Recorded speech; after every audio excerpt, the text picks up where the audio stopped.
Isang magpagpalang araw sa ating lahat. Eto na naman po tayo nagbabalik upang alamin natin kung sino nga ba yung maswerteng napili doon sa programa natin na Dear Mayor B.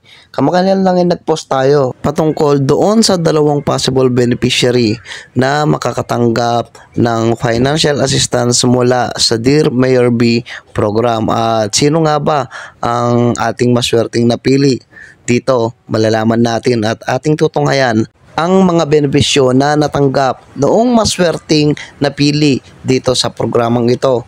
At ang napili ay walang iba kung hindi si Ate Lelay na nakatira dito sa baryo ng Barangay Kululot. Siya nga pala ay nakatanggap ng financial assistance mula sa ating pamahalaan lungsod ng San Fernando at binigyan din ng paunang tulong ng kanilang barangay na pabigas at gamit na pang-eskwela na magagamit ng kanyang mga anak na nag-aaral sa Kalulot Integrated School. Bakit sila ba ang napili natin? Ayon kasi sa ating assessment ay kasalukuyang may sakit si Ate Lelay at ang kanyang anak naman ay may karamdaman sa paningin. Nahihirapan din sila sa pang-araw-araw dahil nga ang trabaho lang ng kanilang padre de pamilya ay pagko-constructions. Minsan pa nga ay wala itong hanap buhay at tanging pangangalakal lang ang kanilang inaasahan. Dito sa programang ito ay hindi lamang si Ate Lelay ang nakatanggap ng financial assistance. Meron ding iba-ibang mga tao ang nakatanggap doon sa Kayavi biyahe natin na programa dito sa Barangay Kalulot. At meron ngang ilan-ilan ang sumali pa doon sa mga pa-contest at nanalo ng mga cash prizes. At tunghayan naman natin ang kwento ni Nanay na pinuntahan natin nung nakaraang araw at naging emosyonal doon sa araw na aking pag-i-interview sa kanya. At si Nanay ay kasalukuyang nag-iisa sa kanyang bahay at wala siyang pamilya at tanging mga kapitbahay niya lang ang mga sumusuporta din sa kanya. Alam naman natin na pareho silang nangangailangan. Ngunit sa sitwasyon na ito, si Aling Lelay at ang pamilya niya ang mas nangangailangan dahil kailangan niyang ipagamot ang sarili niya at ipa-check up din ang anak niya na may karamdaman sa paningin. At ayan na nga, dumating na yung staff ng mga barangay and barangay councils at ating mga host sa programang ito at inumpisahan na ang pagbibigay at pag-aabot ng tulong sa pamilyang naging beneficiaryo natin.